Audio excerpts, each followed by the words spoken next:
Did the new patch make Posterizer worth it on 2K25? Is 99 dunk good?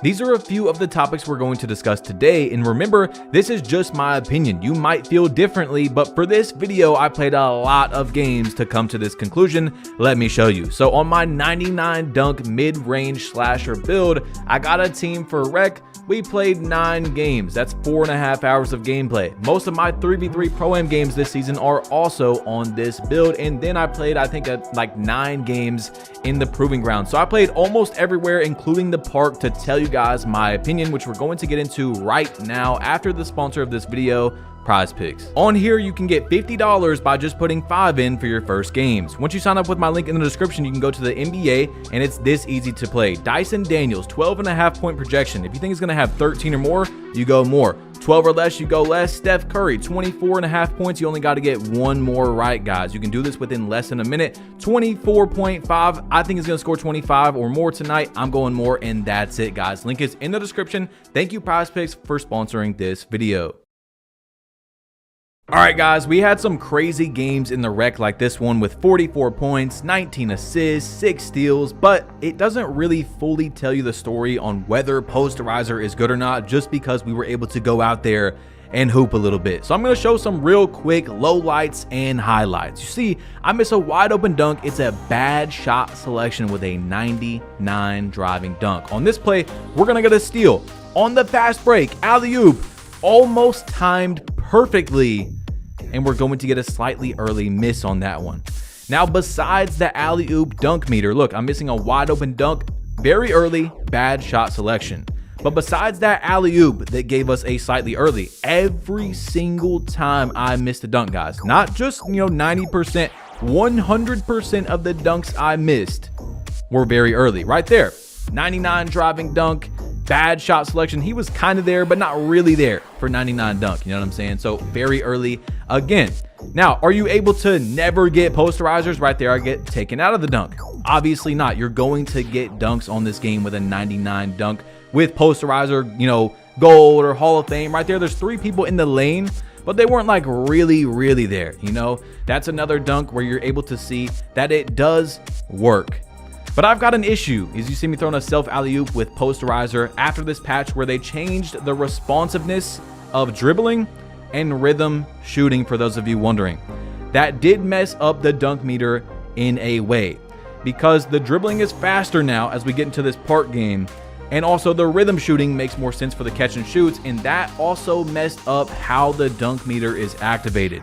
I believe after this patch came out, you've got to dribble up, down, a lot faster. So you get into the lane, and then you have to do your up, down, or down, up, or left, right, whichever one you guys do to activate the dunk meter. You have to do it faster. I've also noticed that it gives me a lot more Euro steps for some reason. Euro layups, Euro dunks. It's very weird. You guys will see it in this gameplay. I just cooked up right there and greened that with my glitched jersey that I don't have anymore, by the way. But anyway, what I would say is the dunk meter this year is much different than 2K23 or 2K24. And I'm pretty sure most of you guys know that, right? But I have to give the full story before we really get like the full opinion on what is going on with the dunk meter this year. You see right there, I got another like Euro type dunk. I didn't even try to get that, okay? In 2K23, obviously the dunk meter was too overpowered. It didn't matter if there was 5 people on you, perfectly on you, you could throw them into, and right there, I tried to get another dunk and I got put into a Euro layup, but you could just throw them into an animation and the defender really didn't have any say in the ball going in or not, regardless of 99 interior defense, 99 block. I mean, maybe it lowered it a little bit, but for the most part, you could throw 5 guys into a dunk. They could be playing perfect defense, and as long as you timed it right, you're usually going to get the same big size green meter versus like a 5'7" on you, or a 5'9" and a 7-foot tall build with 99 block. It might be a little bit smaller depending on the contest. So obviously that needed to be changed. You guys see I miss a dunk right there, very late, very early. That's the only ones you get, guys. I might have said it wrong earlier. The only ones I get are very late and very early. This guy hits a nasty little shot right there. I think that was a go-to.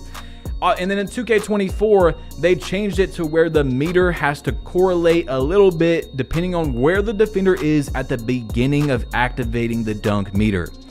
Now that also had its flaws. It was better for the offense, but still not correct.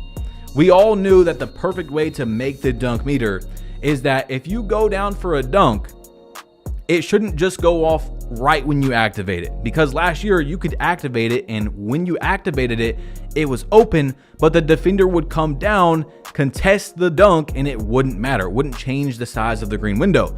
Obviously, if a defender picks up, even though you started with an open dunk, especially with high defense, the green window should go down.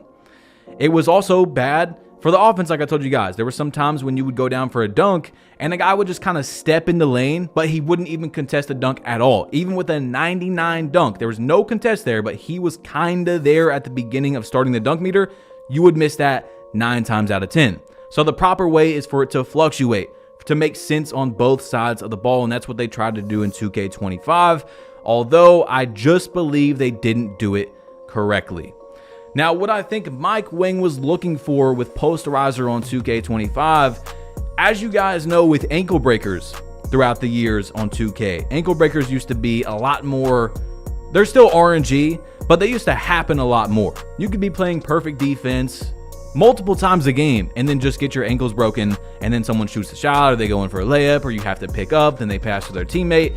It just didn't make a lot of sense. The community actually really liked it, a lot of people, but a lot of people didn't like it. You know, they didn't like the arcadey, getting broken every single game, falling to the ground highlight play that you don't really see very often in the NBA. So that's what Mike Wang was trying to do, I believe, with this game, where you're not going to see a dunk of the year posterizer every game. Now, to do that though, they did some weird things. They did some things I don't agree with, and I don't know how to make it in the middle of 2K24 and 2K25, which I do believe is the best way to do this. But RNG is definitely in there for dunks, guys. It is 100% in the dunk meter. How I say that is how I was showing you earlier. Every time I miss a dunk, it's very early, sometimes very late. It is just not possible if you think every time that I correctly time the dunk meter, it's green, obviously. And then when I don't, it just so happens to be a very early or very late. That's how I can 100% tell you that RNG is in the dunk meter, which means Mike Wang literally has a coding in the game that says, hey, he's not supposed to dunk this right here, even if he timed it perfectly, which doesn't make any sense to me, okay? Now, what I would say about dunking this year is that the dunk meter is best for triggering a dunk when the game could give you a layup. A good example is on a weird angle. You know, you're kind of running it not perfectly towards the rim, and you're like, oh, I'm probably going to get a layup here, so I'm going to dunk meter. Or when you're a little bit further back than normal, you know, you're driving in and you want to make sure that the game gives you a dunk. Regardless of making it or missing it, if the defender picks up or not, you want to get a dunk animation. That's what the dunk meter is for this year, which really kind of takes away the point of having a super high dunk, in my opinion. Because we have to think about in terms of, I'm talking about meta right here, guys, or consistency, efficiency of winning games, putting the ball in the basket. There's so many other stats I would go high on other than driving dunk. Because as you guys see in these gameplays, by the way, most of my dunks are that Devin Booker animation. By the way, use Devin Booker dunk package if you can get it. It's like super quick drops. I think it's better than the quick drops animation you get at starter 4. So most of the dunks I get are open. I don't need a contact dunk. But when I do get a contact, it's literally just up to Mike Wang if it goes in or not. So that's why I would say 99 dunk is just not worth it. Yeah, you can go out there and, you know, if you want to have fun and you want to get those crazy posterizers and stuff, yes. But in terms of winning consistently and stuff and making a build, because builds are expensive, they cost $100. It's just not the first thing I would do. I would rather have high pass accuracy, which this build, look at that dunk, by the way. That was pretty nasty. You do get those.